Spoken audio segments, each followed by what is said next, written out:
মডেলের সঙ্গে পরকীয়া সম্পর্কে জড়ানোর মিথ্যে অভিযোগের ভিত্তিতে এবার আয়ুষকে গ্রেফতার করানোর ব্যবস্থা করে আয়ুষের মারা চরম এক বদলা নিল দেবলীনা। হ্যাঁ বন্ধুরা, ভিডিওটা লাইক দিয়ে দেখতে থাকুন। যে মুহূর্তে কিনা দেবলীনা বলতে থাকে যে আয়ুষ তুমি আজকে চর মেরে তুমি ইন্দ্রাণী আন্টির কাছে ভালো সেজে গেলো, কোনো মতে এর জন্য আমি তোমাকে মাফ করবো না, এর জন্য তোমাকে চরম শাস্তি আমি দেবো। এবার তুমি দেখো দেবলীনা কী করে, আমি ইটের জবাব পাটকেলে দেবো, তুমি দেখে নাও। ঠিক সেই মুহূর্তে যখন কিনা দেবলীনা বলতে থাকে, হঠাৎ করে একটা মডেলকে কল করে যে তোমাকে আমি তোমার চাহিদার টাকার থেকে আমি দ্বিগুণ পরিমাণে টাকা দেবো, কিন্তু তার বিনিময়ে তোমাকে একটা ছোট্ট আমার একটা কাজ করে দিতে হবে। সেটা হলো কি আয়ুষ্মান গাঙ্গুলির এগেনস্টে তোমাকে পরক্রিয়ার অভিযোগ আনতে হবে, যে এমন একটা কেস তোমাকে সাজাতে হবে যে সে তোমাকে কুপ্রস্তাব দিয়েছে, সে প্রতিনিয়ত তোমাকে ভোগ করতে চেয়েছে, তোমার আর আপত্তি থাকা সত্ত্বেও তোমার আপত্তিকর ছবি ফটোশ্যুটের নাম করে তোমার কাছ থেকে নিয়ে পরবর্তীতে সেই ফটোশ্যুটের ছবিগুলো দিয়ে তোমাকে ব্ল্যাকমেল করেছে এবং তোমাকে রীতিমতো মেরে ফেলার অবধি হুমকি দিয়েছে যদি তুমি মুখ খোলার চেষ্টা করো। এই সমস্ত হুমকি ধামকির কথা তুমি গিয়ে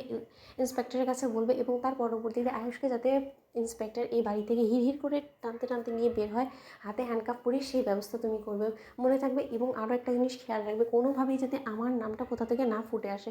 ঠিক সেই মুহূর্তে যখন কিনা দেবলীনা বলতে থাকে যে কাল সকাল হওয়া মাত্র ইন্দ্রাণী গাঙ্গুলি তোমার এই অহংকার তোমার ছেলেকে নিয়ে গর্ব কী করে তোমার বজায় থাকে সেটা এবার আমি দেখবো, জাস্ট ওয়েট অ্যান্ড ওয়াচ। ঠিক সেই মুহূর্তেই যখন কিনা সকাল হওয়া মাত্রই হঠাৎ করে পুলিশ এসে ইন্দ্রাণী গাঙ্গুলির কাছে বলতে থাকে যে মিসেস ইন্দ্রাণী গাঙ্গুলি, আমাদের কাছে আপনার ছেলের এগেনস্টে কিছু চার্জেস এসেছে এবং সেই চার্জেসের ভিত্তিতে আমরা রীতিমতো তাকে গ্রেফতার করার জন্য এখানে এসেছি। অন্যদিকে কথা বলা মাত্রই যখন কিনা আয়ুষ বলতে থাকে যে কী ব্যাপার অফিসে কী মনে করে আপনারা এখানে এসেছেন, ঠিক সেই মুহূর্তেই অফিসে যখন বলতে থাকে যে আপনি নিশ্চয়ই আয়ুষ্মান গাঙ্গুলি তাই তো, ঠিক সেই মুহূর্তে আয়ুষ বলতে থাকে যে হ্যাঁ আমি কী করেছি, আপনি আমাকে গ্রেফতার করার জন্য এখানে এসেছেন। ঠিক সেই মুহূর্তে ইন্সপেক্টর যখন বলতে থাকে যে দেখুন একটা মডেল সে আপনাদের এগেনস্টে চার্জেস এনেছে, আপনি নাকি রীতিমতো তার সঙ্গে পরক্রিয়া সম্পর্কে জড়িয়েছিলেন এবং তার থেকেও বড় কথা তার অভিযোগ যে আপনি নাকি প্রতিনিয়ত তাকে বিনা পয়সায় তাকে দিয়ে ফটোশ্যুট করিয়ে তার সেই অশ্লীল সব ফটোশ্যুটের সেই ছবিগুলোকে দিয়ে আপনারা নাকি প্রতিনিয়ত তাকে ব্ল্যাকমেল করে যেতেন এবং সে যাতে কোনো মতে মুখ খুলতে না পারে তার জন্য আপনারা সব ধরনের ব্যবস্থা নিচ্ছিলেন। তাকে নাকি আপনারা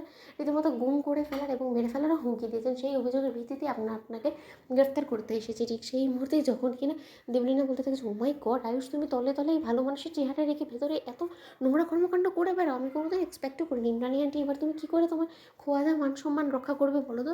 আয়ুষের কপালে লাগে এই কলঙ্কের দাগ তুমি কী করে মুছবে? ঠিক সেই মুহূর্তেই কুসুম যখন বলতে থাকে যে না, এটা আমি বিশ্বাস করি না, কোনো মতে ছোটো সে এই সমস্ত কিছু করতে পারে না। অন্যদিকে দেবলীনা বলতে থাকে যে তোমার বিশ্বাস করা বা না করাতে কী যায় আসে বলো তো কুসুম, যেহেতু ইন্সপেক্টরের কাছে কেউ এসে কেস ফাইল করেছে তাহলে অবশ্যই সেই কাজটা আয়ুষ করেছে বিধায় তো হয়েছে, তাই না? তো বন্ধুরা একদম শেয়ার করে সাবস্ক্রাইব করতে ভুলো না।